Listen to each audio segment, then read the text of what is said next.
Kemudian salawat dan salam kepada Rasulullah, pada keluarga dan seluruh sahabat-sahabatnya.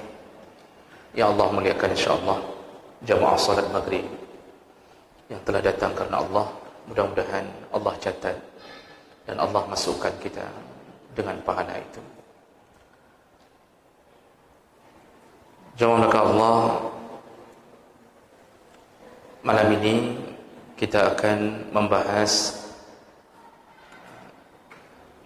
fadilah surat Al-Fat. Dan ada beberapa surat sebelum Al-Fat, Al-Jasiyah, Al-Ahqaf dan seterusnya, Az-Zukhruf. Kami tidak menemukan hadis-hadis yang kuat untuk menyampaikan fadilah-fadilah itu. Jadi kita sampai pada surat Al-Fat. Surat Al-Fat ini adalah surat yang ke-48 dalam Al-Quran dan berisi 29 ayat. Dinamakan dengan Al-Fat yang bermakna kemenangan, yaitu diambil dari kalimat pertama, Inna fatahna laka fatahan. Kalimat fatahan, sambungannya fatahan mubina, ini dinamakan dengan kemenangan karena dalam surat ini menggambarkan tentang janji Allah terhadap kemenangan Nabi dalam peperangan, terutama pada saat Fatahu Makkah, yaitu membebaskan kota kelahiran Nabi sendiri, yaitu Makkah. Jawab Allah Subhanahu wa taala. Jadi surat ini adalah surat yang Allah turunkan berkenaan dengan janji Allah kepada Rasulullah. Makanya fadilah surat ini mengikut daripada isi surat. Kalau kita lihat yang pertama, fadilahnya berdasarkan hadis Nabi SAW, yaitu surat ini berisi berita kemenangan yang dijanjikan Allah. Kita tahu bahawa Fatahu Makkah atau pembebasan kota Makkah itu terjadi di 8 Hijriyah, tahun ke-8 Hijriyah.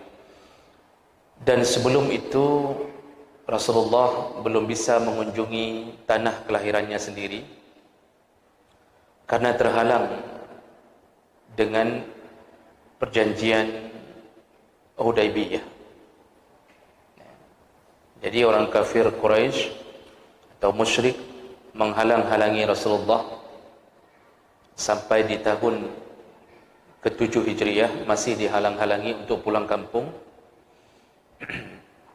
Mereka bahkan di tahun ke-7 Hijriah melakukan pelanggaran terhadap perjanjian Hudaybiyah, yang salah satu isinya untuk tidak saling menyerang. Tapi ternyata kafir Quraisy menyerang sekutu Rasulullah yang berada di Makkah. Jadi waktu perjanjian Hudaybiyah ada kelompok-kelompok yang berpihak ke kafir Quraisy, ada yang berpihak ke Rasulullah. Di antaranya adalah Bani Khuza'ah. Tapi mereka tetap tinggal di Makkah tapi berpihak ke Rasulullah. Nah, mulailah kafir Quraisy menyerang sekutu Rasulullah yang ada di Makkah atau yang berpihak ke Rasulullah. Disitulah Rasulullah kemudian melihat sudah mulai terjadi pelanggaran Hudaybiyah. Rasulullah mulai mempersiapkan pasukan untuk membebaskan kota Makkah. Maka diutuslah 10.000 pasukan untuk menuju ke Makkah. Dan pasukan itu dibagi menjadi empat posisi.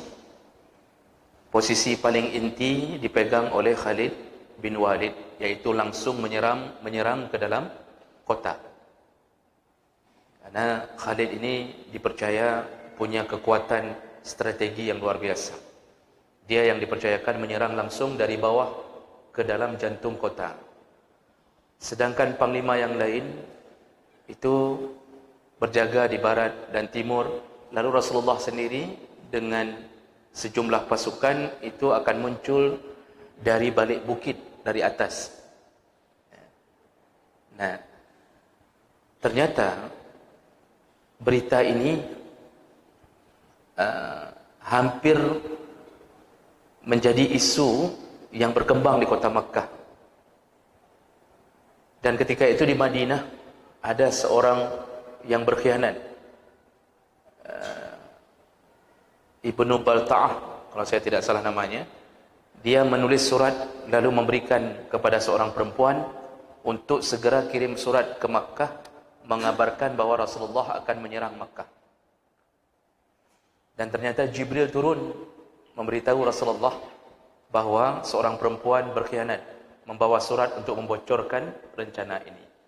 Maka Rasulullah mengutus Ali bin Abi Thalib dan beberapa sahabat yang lain untuk mengejar perempuan tersebut jangan sampai ke kota Makkah. Lalu ditemukanlah perempuan tersebut di tengah perjalanan di satu kampung, dicegat, lalu kemudian diminta menyerahkan surat tersebut, tapi perempuan tersebut berdalih bahwa tidak ada dan segala macam. Akhirnya Ali mengancam, ini bahagian daripada politik mengancam, dia mengatakan kalau engkau tidak berikan surat itu, maka kami akan menelanjangkan engkau untuk mengambil surat itu dari balik pakaianmu. Kalau perempuan dulu sejahat-jahatnya, tapi takut kalau telanjang. Sejahat-jahat perempuan dulu, kalau telanjang takut. Sebaik-baik perempuan hari ini, telanjang tidak takut. Itu bedanya. Jadi kadang-kadang ada yang sikapnya baik, dengan suami baik, lembut, ramah, tapi di depan rumah seksi, dia tidak takut. Perempuan dulu walaupun jahat, kalau ditelanjangkan tidak berani. Akhirnya dia keluarkan surat itu. Dan tapi ternyata telah menyebar isu di Makkah. Abu Sufyan, wali kota Makkah, ternyata segera menuju ke pasukan Rasulullah ketika pasukan sudah diberangkatkan. Dicegatlah Abu Sufyan di tengah jalan oleh Khalid bin Walid. Lalu Abu Sufyan ternyata masuk Islam di tangan Rasulullah ketika ditangkap oleh Khalid lalu dihadapkan ke Rasulullah. Ternyata Abu Sufyan menyatakan keislamannya. Rasulullah bergerak menuju Makkah, Abu Sufyan pulang duluan. Lalu pamannya Abbas menyarankan kepada Rasulullah. Abu Sufyan itu termasuk orang yang suka disanjung. Maka kita beri dia penghormatan dengan cara memberi syarat bahwa tidak akan dibunuh oleh Rasulullah 3 golongan. Yang pertama, yang berlindung ke Masjidil Haram. Yang kedua, yang berlindung di rumah masing-masing, tidak membuka pintu ketika kedatangan Rasulullah. Yang ketiga, yang menuju atau berlindung di rumah Abi Sufyan. Bayangkan bagaimana Rasulullah memuliakan musuh Allah ini yang baru masuk Islam. Salah satu syaratnya tidak akan disentuh oleh pasukan Rasulullah kalau masuk ke rumah Abu Sufyan. Jadi Abu Sufyan kan merasa tersanjung sekali. Merasa Masya Allah, kalau masuk ke rumah saya tidak dibunuh. Ini bahagian politik dari Rasulullah. Nasihat dari pamannya Abbas. Makanya kadang-kadang kita perlu dengar nasihat orang tua. Karena orang tua lebih dahulu makan garam. Walaupun yang dia makan gula. Tetapi itu bentuk kiasan ada orang yang lebih pengalaman. Makanya ini pendai muda ni yang masih semangat-semangat dakwah, yang payah dah dengar orang doha berapa. Kalau orang tua bilang, Ustaz, jangan terlalu keras bicara masalah rokok. Karena saya merokok, misal begitu. Yang si gagap payah dah dengar. Jadi bicaranya lembut-lembut, jangan terlalu keras. Jadi nasihat orang tua perlu, Pak. Nasihat orang tua perlu. Makanya itu Nabi dengar nasihat dari Abbas, sanjung Abu Sufyan. Langsung ketika tu 10,000 pasukan datang, Khalid bin Walid masuk ke tengah kota, ternyata ada sedikit perlawanan dari Abu Jahal dan Ikrimah, anaknya. Pasukan kecil melawan pasukan Khalid. Khalid sudah sangat profesional dalam berperang. Mana ada cerita disikat habis oleh Khalid, Ikrimah melarikan diri ke Yaman. Kemudian dalam riwayat, Ikrimah balik untuk menemui Rasulullah menyatakan keislamannya. Abu Jahal ayahnya yang lari tidak balik-balik lagi, terbunuh di salah satu perang, saya lupa. Ikrimah masuk Islam. Makanya hadis ada dari An Ikrimah bin Abi Jahlin. Dari Ikrimah dari bin Abi Jahal. Jadi jemaah melakukan Allah, akhirnya masuklah Rasulullah ke kota Mekah dalam keadaan tiada perlawanan sedikit pun. Ini janji ini ternyata sudah dikabarkan oleh Allah sebelum terjadi kemenangan itu, yaitu turunnya surat Al-Fath. Dan itu terjadi sedikit perdebatan ketika Rasulullah mundur sebentar untuk mendapatkan kemenangan yang nyata. Ada hadis yang menceritakan masalah ini dari Abi Wa'il qama Sahal bin Hunayf Yawm as-Siffin faqala. Hadis ini dari Abi Wa'il menyebutkan, hadis sahih riwayat Bukhari, Tirmizi dan Ahmad, bahwa para sahabat, saya singkatkan hadisnya panjang, para sahabat ketika terjadi perang Hudaybiyah, terjadi perjanjian Hudaybiyah, seandainya tidak dibuat perdamaian, ketika orang-orang kafir melanggar perjanjian Hudaybiyah, mereka mengatakan laqatalna, pasti kami akan berperang. Seandainya tidak dibuat perdamaian Hudaybiyah, pelanggaran demi pelanggaran oleh orang kafir, pasti kami akan memerangi. Memang karena kebiasaan orang kafir dari dulu suka melanggar perjanjian. Orang Islam dalam sejarah, Pak, tidak ada namanya sebuah kerajaan Islam yang melanggar perjanjian. Semua terjadi di tangan orang kafir yang suka melanggar-langgar perjanjian. Kalaupun dilakukan oleh orang Islam, tapi itu terjadi pada munafik. Islam yang sejati tidak akan pernah melanggar janji. Itu sifat orang Islam. Walaupun dia berjanji dengan orang kafir. Maka kalau sudah suka melanggar janji, itu Islam munafik. Jemaah melakukan Allah Subhanahu wa taala. Jadi terjadilah perdamaian antara Rasulullah dengan kaum musyrikin, yang Rasulullah mengalah kepada kaum musyrik untuk tidak jadi umrah gara-gara dihalang-halang oleh kaum musyrikin. Padahal mereka sudah punya perjanjian Hudaybiyah bahwa tidak boleh saling serang, diizinkan orang Madinah menuju ke Makkah, tapi dilanggar, dihalang-halang. Karena Rasulullah mengalah, akhirnya Rasulullah balik, enggak jadi umrah. Waktu itu mau umrah, balik. Faja'a Umar bin Al-Khattab, fa'ata Rasulullah sallallahu alaihi wasallam. Maka datanglah Umar menghadap Rasulullah. Jadi ketika Umar tahu bahwa keadaan kaum muslimin kok mengalah, kok sudah kita dikhianati, kita mengalah lagi untuk tidak bisa pulang ke kampung halaman.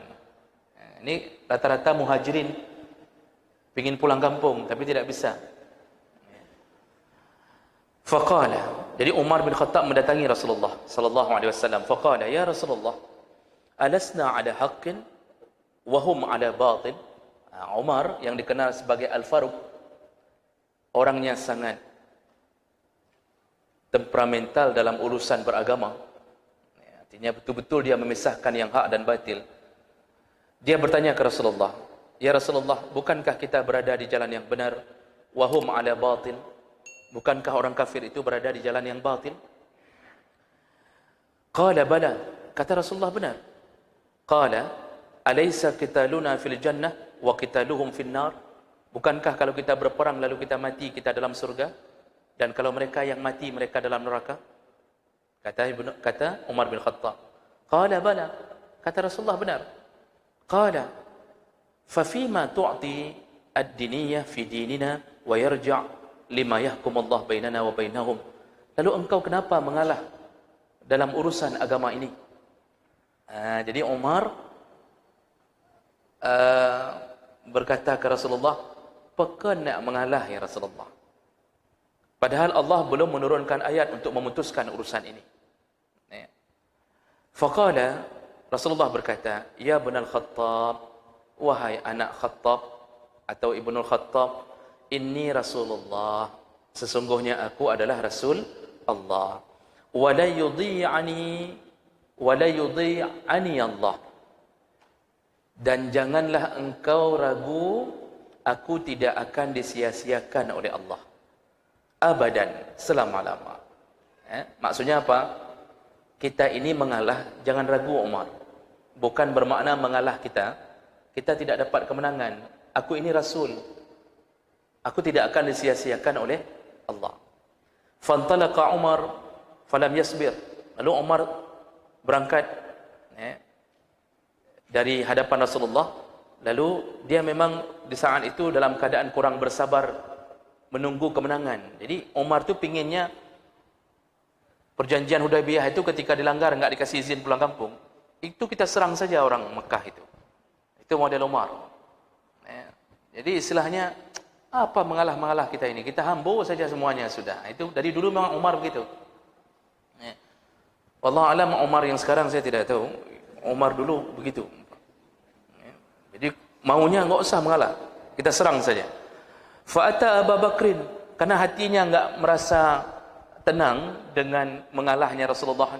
Dia mendatangi Abu Bakar, dia mengatakan perkataan yang sama kepada Abu Bakar. Faqala ya Abu Bakrin alasna ala haq? Ya Abu Bakar, bukankah kita berada di posisi yang hak dan orang kafir berada di posisi yang batil? Qala bala. Abu Bakar menjawab, benar. Lalu Umar mengatakan lagi, persis seperti kepada Rasulullah, bukankah kalau kita berperang kita syahid kalau mati? Bukankah kalau mereka yang mati, mereka yang dalam neraka, kita dalam surga? Lalu Abu Bakar menjawab, qala bala. Benar. Lalu dia juga mengatakan lagi, kalau begitu, kenapa kita mengalah dalam urusan agama ini? Kita tegakkan agama ini, kenapa kita mengalah? Abu Bakar tanpa berkonsultasi dengan Rasulullah menjawab persis seperti jawaban Rasulullah. Dia mengatakan, ya Ibnul Khattab, wahai Ibnul Khattab, innahu Rasulullah. Itu kan Muhammad itu Rasulullah. Wa la yudhi'ahu Allah abada. Jangan ragu, Allah tidak akan menyia-nyiakan Rasul selama-lama. Maksudnya, semua keputusan Rasul adalah keputusan Allah. Apa yang ragu ni? Kata Abu Bakar. Memang Abu Bakar dari dulu terkenal dengan kelembutan dan kebijaksanaan. Makanya yang bernama Abu Bakar orangnya lembut, bijaksana. Kenyataannya memang begitu. Long manduahan ruh. Nah, kemudian qala, setelah terjadi perdebatan itu, qala, tidak lama berkata perawi hadis, fanazalal Quran ala Rasulillah. Tidak lama turunlah surat kepada Rasulullah, turunlah wahyu kepada Rasulullah, yaitu bil fathi, surat al-fath. Fa arsala ila Umar, lalu Rasulullah menyuruh seseorang membacakan surat itu kepada Umar. Fa aqra'ahu, lalu Umar membacanya, iyahu, dia baca surat itu, inna fatahna laka fathan mubina, dan seterusnya. Faqala, lalu dia berkata kepada Rasulullah, ya Rasulullah, wahai Rasulullah, au futiha huwa. Baru Umar menemui lagi Rasulullah, berkata, ya Rasulullah, berarti kita akan menang? Apakah maksud surat ini kita akan menang? Qala na'am. Rasulullah berkata, ya, kita akan menang. Fatabat nafsuhu wa raja'a. Disitulah Umar baru tenang hatinya, wa raja'a. Lalu dia memohon maaf kepada sikapnya terhadap Rasulullah.